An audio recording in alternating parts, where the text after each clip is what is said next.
Program.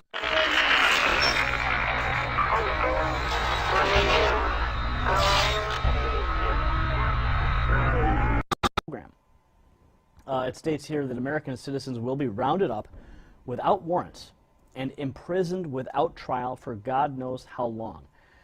It states that these camps have been equipped to carry out Hitler-scale killings, an actual purge of American citizens by the very government which they themselves created and pay for. ICE agent's suicide note is now revealing government plans to round up and disarm Americans during a time of future economic and bank collapse. According to Superstation 95 FM out of New York, they're reporting some very deeply troubling news, but nothing awake Americans don't already know. Yes, they disclose that after writing a lengthy suicide note exposing terrifying plans that the government has for American citizens, a U.S. Customs agent walked onto a pier in New York City and blew his brains out. Sources inside the New York City Police Department have revealed to Superstation 95 the contents of his suicide note that was found on his body, and they are frightening.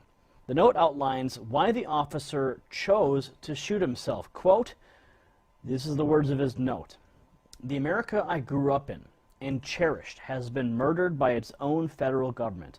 Our Constitution has become meaningless. Our laws politicized so badly they are no longer enforced except for political purposes." The note continued, "Our elected officials are, to a person, utterly corrupt and completely devoid of any love or respect for the country which pays them.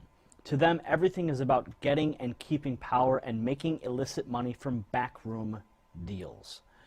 Now, the 42-year-old U.S. Immigration and Customs Enforcement deportation officer shot himself with a .40 caliber service pistol inside Pier 40 on the Hudson River Park at around 11 a.m.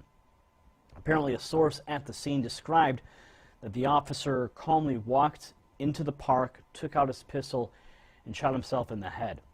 Now, the suicide note, the officer revealed what he claimed are terrifying plans that the feds have been finalizing. And I have actually been tracking these very plans for many years now.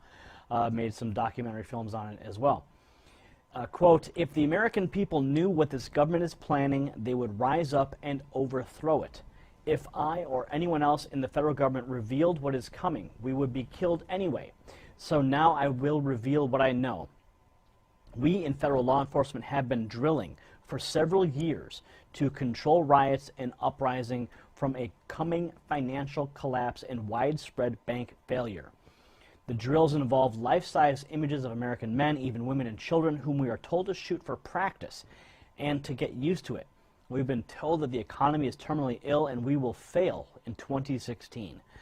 We are also told that the banks are insolvent and the FDIC doesn't have nearly enough funds to bail out depositors. We are told that these events are unavoidable, and it is imperative that the U.S. government survive when people rise up over this. When the collapse takes place, detention camps created under the Rex 84 program in the 1980s to house illegal aliens whom we're going to deport will instead be used to imprison American citizens whom the government feels constitute a threat." Wow, that's stuff that I've actually been covering for a long time. Rex 84, the FEMA camps, you know, that whole element, the continuity of government program.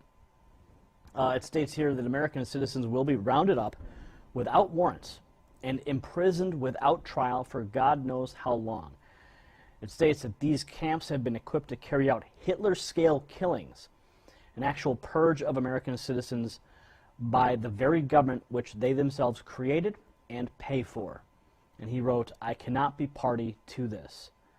Wow, it's a very lengthy note, and I'm only reading part of it here. It goes on to say that the government knows the military will rise up to stop this, so our military is being deployed overseas and intentionally involved in foreign fights so they cannot be here to help Americans. Certainly a frightening future painted by this suicide note, and so frightening, in fact, that this agent took it upon himself to kill himself, to relieve himself of the burden that he felt that his own job and his own participation in this program placed upon him.